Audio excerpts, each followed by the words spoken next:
so I think I was never like an a-hole or anything, but I know I was getting probably a little high on my own supply as far as what I thought I could do at that time. Which then the reality check comes when I get the call and they say, hey, we just want to let you know we're going with somebody else for Josie. Oh, you're leading me perfect into what I want to talk about next. And it was like, what do you like? And Rick says, Darren, it's complicated. The band is so big now. We have to work with the music video department, and everyone's got agents and managers and the directors, and there's treatments and all these things. And I don't have a manager. I don't have an agent, so it's like, and it's just kind of the way it is now. Like, I'm totally sorry. And I was like, oh, like, okay, but I mean, I was doing other stuff at that time, and I was like, wow, okay, like, that was the first, like, wow, that didn't happen. And so I think that humbled me really quick, thankfully. I was like, oh, okay, all right. Which all artists go through. It doesn't matter what you're doing. You could be a graphic designer and the client doesn't, I mean, it's all part of the game, right? Yeah. But it just seems so personal at that time. Like, I thought we were all doing this together, like, what do you mean? That's like kicking out a band member. You can't do that, or can you? And but it was like, oh, and so I remember, but at that time, I'm also doing like probably unwritten law videos, and I'm doing big videos. And so things keep going. Yeah. And things are getting bigger for my career. Then a couple months later, I get a phone call, and it's Rick, and he says, hey, we shot the video for Josie and it's not good. And I'm like, this is that dream call you want when you don't get the gig. It never happens. No one ever calls you and says, we went with somebody else, now save us. Yeah. That doesn't happen. And Rick's like, it's kind of hard to explain. It wasn't that it's a bad video, but the idea just didn't get executed well. He goes, and I told him, and Rick's that kind of, he goes, I told him, like, we should go with Doane. They didn't, and I'm saying to them now, we have to go with Doane.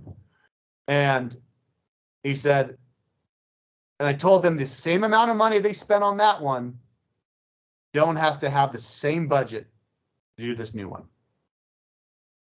And it was like $250,000 or something. Oh my gosh. It's not, I mean, you gotta understand, 7,000 to 30 to now like 250 grand. Yeah. And they already spent it once. Right. And Rick was like, we're not paying for it. We never wanted to do it. Doane gets the same budget, and we're doing this with him.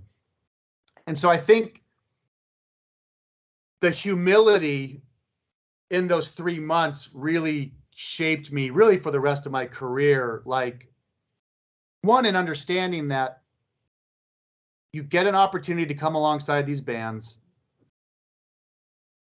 You don't understand what they're going through, the pressure, the politics, the stuff they're constantly navigating. You have to just be thankful when you get to jump on the bus with them. And I knew pretty early on I wasn't going to play the bro game and just try to put myself out with everyone all the time. And so I always get the projects. I was like, hey, when it fits, it's going to fit. That's going to be my thing. And then showing back up on the set for Josie at that moment, because of the humility, the growth I had had in directing, the notoriety, who Blink was at that time, like, we showed up on that set like we were just gonna destroy. Like, we all felt really good. Like, we knew we were gonna crush it. Like the energy and the vibe, was just like, we were in the zone. And it's such a great video. So this was filmed at Westlake High School.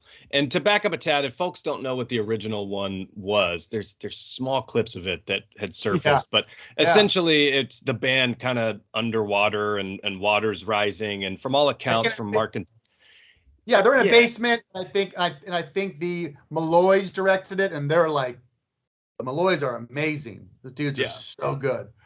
Some of my favorites, you know. Something gets hit, the pipes bust, and it slowly fills up underwater. And you know, but again, I've only seen snippets of what I don't know what it was supposed to be. For all I know, the Malloys could have had a whole other vision. I don't yeah. know, but And you know, by all that's all. accounts, Mark and Tom said it was a horrible experience, and obviously didn't meet their expectations. So, April 1998, you get to shoot the second Josie video. Alyssa Milano is brought in, Yeah, rising yeah. rising star. This is a really cool video. There's that food fight scene in the Oh, cafeteria. and Something I love. that's where I went to high school. That's where I went to high school. Oh, really? That's my alma mater. Like that's where I went to high school. So to Oh, cool. show back up now at your high school, have the whole high school as yours. Like renting the whole school and extras in the field and like, you know, it wasn't, I mean, I was only not that long out of high school. Like, so to return and do all the things I had imagined, like the food fight and those sort of like it was crazy. Absolutely crazy. Cool. That's pretty cool, man. There's an old school Blink fan who I've befriended throughout the years. He's been on the pod, Davy Jones. I think you guys may have connected recently. Just connected, yeah. Yeah, but he was there. He was an extra. And That's so what he said. at the end of that music video, there's someone who pokes Mark on the stretcher with one of Scott's drumsticks. That's Davy. It's such a small world. But what do you remember about that shoot? How were the guys? Was it a ton of fun? I mean, the food fight, I'm assuming, is one take. Had to be. Yeah, one take. What I remember from that video was we really felt like we were making a movie. Like we really felt like we were making a movie. And we just knew we could go all in. We knew we could just, that now it was all understandable. We knew what we were doing. We knew how to do this whole thing. And so we were just in the zone, and it was funny. We were still coming up with things, and every idea. And of course we have extras. So now you have 100 or so plus extras at all time. They're hanging with them the whole time, and it's fun. We have a huge crew, and it's just, but we felt all in the zone, and we would, you know, we have a playback filming scenes and watching it back and how did it go. And I just remember, and then Alyssa Milano being there, adding this like star factor, but she's so cool and down to earth. And I mean, there's like the political Alyssa Milano from the last couple of years. Everyone thinks about her. I mean, I grew up watching Alyssa Milano, you know, and I can say from all the people I've met in Hollywood, from all the projects I've done, like one of the coolest girls you're ever going to meet. And she showed up and she had such a good time. She brought so much energy. I mean, just like one of your friends. She is just like one of your friends, and they all got along, and it was so cool. And she brought that element of being just a really amazing actress. Yeah. Like doing scenes and how they did it. And, you know, so I just remember, I think my biggest takeaway on that day was definitely the food fight, knowing it was going to be one take, and Mark being able to kind of flail himself the way that only he can.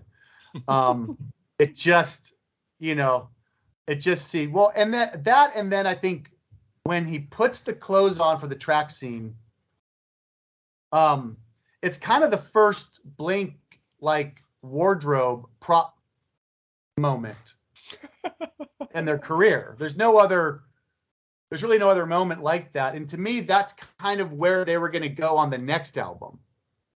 You know, like it was going there. And so to be a part of like that starting point of them in character and the tracksuit for Tom, you know, and Scott, all that, and then just the band performance in the bathroom, like in the with the urinals. it just was a cool location, but it's just so Blink to be performing in the urinals like that. Like everything just worked. And I just remember them having so much fun. And, probably the weirdest though takeaway moment was I remember we were sitting like in the director chairs, like in the chairs. And I remember me and Mark kind of had this really heavy conversation. We had some downtime. And I won't go into the details of, but it's a really, for me, it's a really interesting moment because we had this really deep conversation about like life and marriage and relationships and about right and wrong. We actually had this deep conversation about just morality. And so it's really funny that at that moment, that's what me and him are talking about. Yeah. Like, it wasn't the music, the band success. It was like, we were talking about like morality and like absolutes and behavior. And, we kind of had this half-hour break. I remember just sitting there. We just had this is really deep, cool conversation about just what's going to govern your life. What's going to govern how we all move forward from here. It was a really special moment. Interesting.